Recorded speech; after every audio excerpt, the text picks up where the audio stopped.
मेरे प्रिय भाई बहनों, मित्रों, मेरे साथियों, आप सबको जय मसीह की। मित्रों, आप सब लोग कैसे हैं? कुशल से हैं? अच्छी तरह से हैं? मित्रों, मुझे पूरा विश्वास है, पूरी आशा है कि आप सब लोग अच्छी तरह से हैं, क्योंकि परमेश्वर आपके साथ में है। इसलिए आप अच्छे हैं, आपके बच्चे अच्छे हैं, आपका परिवार अच्छा है। मित्रों,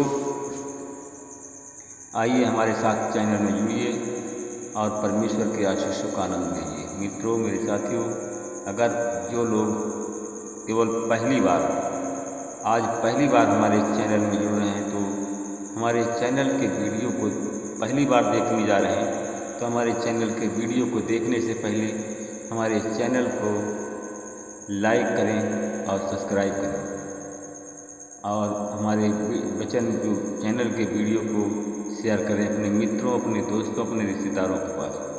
मित्रों, अगर आप लोग सब्सक्राइब करेंगे हमारे चैनल को, सुबह शाम जो हम वीडियो भेजते हैं इसका नोटिफिकेशन सबसे पहले आपके पास पहुंचेगा और आप सब प्रार्थना में हमारे साथ में सम्मिलित होंगे। मित्रों, अगर सब सम्मिलित होंगे हमारे साथ प्रार्थना में, तो परमेश्वर की आशीष, परमेश्वर का आनंद आपको मिलेगा। मित्रों, आज सुबह के समय में आप लोगों के सामने उपस्थित हुआ हूँ। मैं आपके लिए, आपके परिवार के लिए प्रार्थना करूँगा। मैं सबसे पहले वचन बताऊँगा। मित्रों, आज का वचन है जो मैं आप लोगों के सामने लेकर के आया हूँ, वह वचन है इब्रानियों की पत्री 5 अध्याय का 7वां वचन है, और मैं इस वचन के द्वारा प्रार्थना करूँगा। इस वचन के आधार पर मैं आप लोगों को बताऊँगा। मित्रों, आज का वचन जो है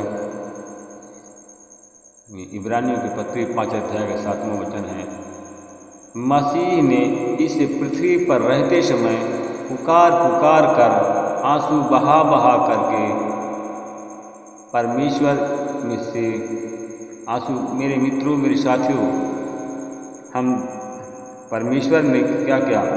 मेरे भाई और बहनों, मित्रों, मेरे साथियों, मसीह ने इस पृथ्वी पर रहते समय पुकार पुकार करके, आंसू बहा बहा करके परमेश्वर से प्रार्थना किया, और जो उन्हें मृत्यु से बचा सकता था, प्रार्थना और अनुनय विनय किया। श्रद्धा भक्ति के कारण उनकी प्रार्थना सुनी गई। आमीन। मेरे भाई और बहनों, मित्रों, मेरे साथियों, परमेश्वर, क्योंकि हमें निरंतर लगे रहना होता है, हमें निरंतर प्रार्थना में लगे रहना होता है, क्योंकि मध्यस्थता केवल प्रार्थना बोलने से अधिक है, क्योंकि इससे निरंतर लगे रहना होता है, तथा परमेश्वर का प्रेम तक प्रार्थना का जीवन का अनुशासन होता है। मेरे भाई और बहनों, मित्रों, मेरे साथियों, बहुत रोना और आंसू पीड़ा के साथ, अनुभव के साथ में हम आते हैं। बहुत हम रोते हुए और आंसू और पीड़ा के साथ में अनुभव करने हमें आते हैं, और बहुतों के द्वारा जिन्होंने बोझ को, आपातकालीन को पहचानता है। आपातकालीन के समय मेरे प्रियो हम आते हैं, क्योंकि प्रार्थना का अनुशासन होता है। मित्रों, बहुत रोना, बहुत आंसू बहाना, पीड़ा का अनुभव में आते हैं बहुत से द्वार, जिनको बोझ के को, आपातकालीन को हम को पहचानता है। बहुत से ऐसे हम द्वार पर आते हैं, जब किसी के द्वार पर हम आते हैं, सताए हुए हम हैं, रोते हुए, आंसू बहाते हुए हम आते हैं, और उनके द्वार पर आते हैं। किनके द्वार पर आते हैं मित्रों? हम प्रभु यीशु मसीह के द्वार पर आते हैं, और अपने बोझ को, आपातकालीन को हम लेकर आते हैं, और हमारे आपातकालीन बोझ को हम पहचानता है, और जो प्रभु ने उन पर प्रकट किया है। हम मित्रों, मेरे साथियों, हम देखते हैं, हम उनके उपवास की अपेक्षा हम करते हैं कि उस आवश्यक विजय के लिए और बोझ की आपातकालीन के लिए। मेरे भाई और बहनों, मित्रों, मेरे साथियों, हम देखते हैं, मेरे साथियों, हम देखते हैं व्यवस्था विवरण की किताब 9 अध्याय का हम 8 वचन में हम देखते हैं। मित्रों, 8 और 9 में हम देखते हैं कि मेरे भाई और बहनों, मित्रों, मेरे साथियों,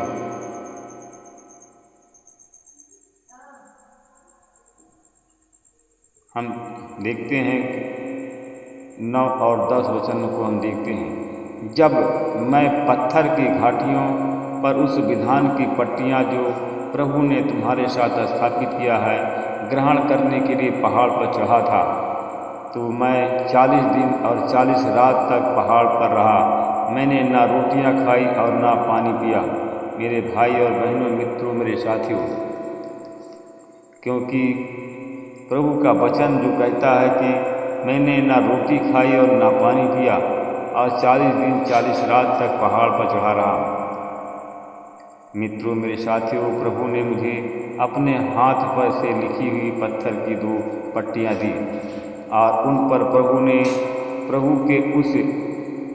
के उस वचन के द्वारा लिखे थे। मेरे भाई और बहनों, मित्रों, मेरे साथियों, प्रभु ने मुझे अपने हाथ से लिखी हुई पत्थर की 2 पट्टियाँ दी और उन पर जो प्रभु के वचन लिखे हुए थे। मित्रों, मेरे साथियों, उसने सभा के दिन पहाड़ पर अग्नि के मध्य तुमसे कहा था। प्रभु ने 40 दिन 40 रात के अंत में पत्थर की 2 पट्टियाँ, विधान की पट्टियाँ मुझे दी। तब प्रभु ने मुझसे कहा, उठ और यहाँ से अविलंब में नीचे जा।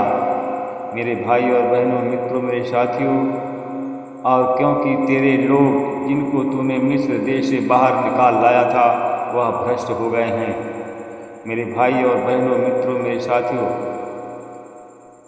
जो कहा कि भ्रष्ट हो गए हैं और वे उस मार्ग से शीघ्र ही भटक गए हैं और जिन पर चलने की मैंने आज्ञा दी थी उनको, और उन्होंने एक मूर्ति बनाई है। मेरे भाई और बहनों, मित्रों, मेरे साथियों, प्रभु ने मुझसे कहा, मैंने इन लोगों को देखा है, वे ऐंठी गर्दन के लोग हैं। मुझे छोड़ दें और मैं इनको नष्ट करूं। आकाश के नीचे से मैं उनका नाम मिटा डालूं, किंतु मैं तुझसे अधिक शक्तिशाली और महान तुमको राष्ट्र बनाना चाहता हूँ। मेरे भाई और बहनों, मित्रों, मेरे साथियों, उसने कहा कि मैं लौट पड़ा और पहाड़ के नीचे उतर आया। अब पहाड़ आग में दहक रहा था। विधान के 2 पट्टियाँ मेरे हाथों में थी। मैंने उन्हें देखा कि तुम अपने प्रभु परमेश्वर के विरुद्ध पाप कर रहे हो। मित्रों, मेरे साथियों, तब उन्हें मूर्तियों पर एक बलि चढ़ाई। मेरे भाई और बहनों, मित्रों, मेरे साथियों, और उसने कहा कि तुम मार्ग में शीघ्र ही भटक गए थे और जिस पर चलने की आज्ञा प्रभु ने तुम्हें दी थी। मेरे भाई और बहनों, मित्रों, मेरे साथियों, तब उन्होंने 2 पट्टियाँ पकड़ी और अपने 2 हाथों से उन्हें फेंक दिया। तुम्हारी आंखों के सामने मैंने उन्हें 2 टुकड़े कर दिए। मित्रों, मेरे साथियों, तब उसने कहा कि मैं पहले के समान 40 दिन 40 रात प्रभु के सम्मुख खड़ा रहा। मैंने न रोटी खाई और न पानी पिया, क्योंकि मैं जो कार्य प्रभु की दृष्टि में बुरा था उसको करके तुमने पाप किया था और इस प्रकार तुमने प्रभु को चिढ़ाया था। मेरे भाई और बहनों, मित्रों, मेरे साथियों, तब उसने कहा कि उसके कारण, क्रोध के कारण, मैं उसके क्रोध के कारण और उसके प्रचंड कोप के कारण कांपने लगा। प्रभु तुमसे इतना क्रोध था वह तुम्हें नष्ट करने को तात्पर्य हो गया। किंतु प्रभु ने उस समय मेरी बात सुनी और उसने हारून से इतना क्रोध था कि वह उसको नष्ट करने को तात्पर्य हो गया। मैंने उस समय हारून के लिए प्रार्थना किया कि मैं तुम्हारी पापमय वस्तु और अन्य बलि की मूर्ति जिनको तुमने बनाया था ली और उसे आग में फेंक दिया है और उसके टुकड़े टुकड़े कर दिए हैं। मैंने उसको अच्छे से पीसा, अब तक पीस करके चूर्ण हो गई है। मैंने उसको चूर्ण करके पहाड़ के नीचे बहने वाली नदी में फेंक दिया है। मेरे भाई और बहनों, मित्रों, मेरे साथियों, परमेश्वर प्रेम करने वाला परमेश्वर है और वह तुम्हें भी मृत्यु से बचाएगा। मेरे भाई और बहनों, मित्रों, मेरे साथियों, और जिस दिन मैं तुम्हें जानता हूँ और उस दिन तुम प्रभु के प्रति विद्रोह कर रहे हो। और 40 दिन 40 रात वो पड़ा रहा, क्योंकि प्रभु ने कहा कि प्रभु तुम्हें नष्ट कर दिया। तब मैंने प्रभु से प्रार्थना किया। मित्रों, मेरे साथियों, तब उसने प्रभु से प्रार्थना की। मेरे भाई और बहनों, मित्रों, मेरे साथियों, और परमेश्वर ने उनकी प्रार्थनाओं का उत्तर दिया और उनको प्रार्थना का उत्तर दे करके उन्हें बचा लिया। अपने निजी लोगों को, अपनी निजी संपत्ति को नष्ट मैंने कहा कि अपनी निजी संपत्ति, निजी लोगों को नष्ट मत कर, तब तूने महान सामर्थ्य के साथ में उन सबको मुक्त किया था। मेरे भाई और बहनों, परमेश्वर ने महान सामर्थ्य के साथ तुमको मुक्त किया था, तो परमेश्वर तुम्हें भी तुम्हारे पापों से मुक्त करेगा। आइए हम प्रार्थना करें जिससे परमेश्वर की आशीष, परमेश्वर का अनुग्रह आपको मिले और परमेश्वर आपको बचाए।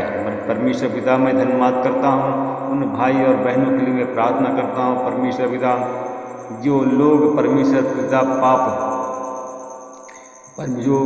पिता जो लोग आंसू बहा करके परमेश्वर पिता रोते हैं और जिनके आंखों में आंसू है, पीड़ित है लोग हैं, उन भाई और बहनों के लिए प्रार्थना करता हूँ। परमेश्वर पिता, उन पर मैं आपकी आशीष बोलता हूँ और प्रभु यीशु मसीह तेरे नाम से उनके आंसू पोंछे जाएं।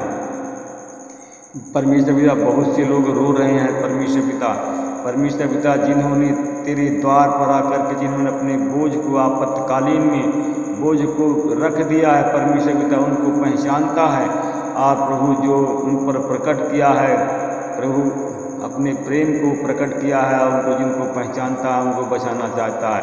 परमेश्वर पिता, उन भाई और बहनों के लिए प्रार्थना करता हूँ, उन पर अपनी दया दृष्टि कर उन्हें परमेश्वर पिता बचा। जो मौत के फंदे में हैं परमेश्वर पिता, मौत के गड्ढे में गिर गए हैं परमेश्वर पिता और रो रहे हैं, आंसू बहा रहे हैं परमेश्वर पिता, उनके आज आंसू पोंछे जाएं। वो लोग जो लोग अस्पताल में भर्ती हैं, जिनको डेंगू बुखार के कारण मृत्यु की शैया पर पड़े हैं परमेश्वर पिता, उन पर प्रभु उन्हें ब्रेस करें, आशीषित करें, वो लोग बचाए जाएं, उनके पापों को क्षमा किया जाए परमेश्वर पिता। मैं धन्यवाद करता हूँ भाई और बहनों के लिए प्रार्थना करता हूँ परमेश्वर पिता। जो हमारे भाई बहन परमेश्वर पिता, जो भाई बहन हमारे बीमार हैं परमेश्वर पिता, बेड की शैया पर पड़े, हमारी आवाज़ उनके कानों तक पहुँचती है परमेश्वर पिता, वो बेड की शैया से उठें और बैठ जाएं और यीशु मसीह तेरे नाम से चंगे हो जाएं, तेरे नाम की महिमा, तेरे नाम की बड़ाई करें। उन भाई और बहनों के लिए मैं प्रार्थना करता हूँ परमेश्वर पिता, जितने बीमार रोगी हैं यीशु मसीह, सब तेरे नाम से सबको ब्लेस करता हूँ। सबकी हर एक प्रकार की बुखार की बीमारी को निकालता हूँ, हर एक प्रकार के दर्द को निकालता हूँ, हर एक प्रकार के रोग को निकालता हूँ, यीशु मसीह के नाम से चंगाई देता हूँ। जिनके पास में धन संपत्ति नहीं है, कोई संपत्ति नहीं है, उन पर उनको ब्लेस करता हूँ धन संपत्ति दे करके यीशु के नाम से। परमेश्वर पिता, मैं उन भाई और बहनों के लिए प्रार्थना करता हूँ जो हमारे भाई बहन परमेश्वर पिता इस समय दीन और दुखी हैं परमेश्वर पिता, पीड़ित हैं परमेश्वर पिता, रो रहे हैं परमेश्वर पिता, उनके आंसू पोंछे जाएं। जो मौत के कगार पर पहुंच गए हैं परमेश्वर पिता, इतने बीमार हैं कि उठ नहीं सकते हैं, चल फिर नहीं सकते हैं परमेश्वर पिता, डॉक्टरों ने उनको जवाब दे दिया है परमेश्वर पिता, उनको मैं ब्लेस करता हूँ यीशु के नाम से। परमेश्वर पिता, आपने कहा था वचन के अनुसार, हमने देखा है कि जो कार्य मनुष्य के लिए संभव परमेश्वर आपके लिए संभव है। जो निराश हो गए हमारे भाई बहन, जो जिनका प्राण जाने वाला है परमेश्वर, बेड की शैया पर डॉक्टरों ने जवाब दे दिया, मनुष्यों ने जवाब दे दिया है, उन शरीर में मैं यीशु तेरे नाम से तेरे नाम के प्राण की मैं प्राण डालता हूँ और उन्हें जीवन प्रदान करता हूँ यीशु मसीह के नाम से। आप परमेश्वर पिता, उनके अगर सांस बंद हो गई है, नारी चलना बंद हो गया है, उनके सांस तो मैं यीशु के नाम से चालू करता हूँ, उनको नारी जो बंद है नारी को चालू करता है यीशु मसीह के नाम से। इस प्रार्थना को मैं उद्धार करता यीशु मसीह के नाम से मांगता हूँ। जो भाई बहन नौकरी की लालसा में है, जॉब की लालसा में, नौकरी जॉब की लालसा में मैं उनको आशीषित करता हूँ, उनको ब्लेस करता हूँ। इस प्रार्थना को उद्धार करता है यीशु के नाम से मांगता हूँ, आमीन।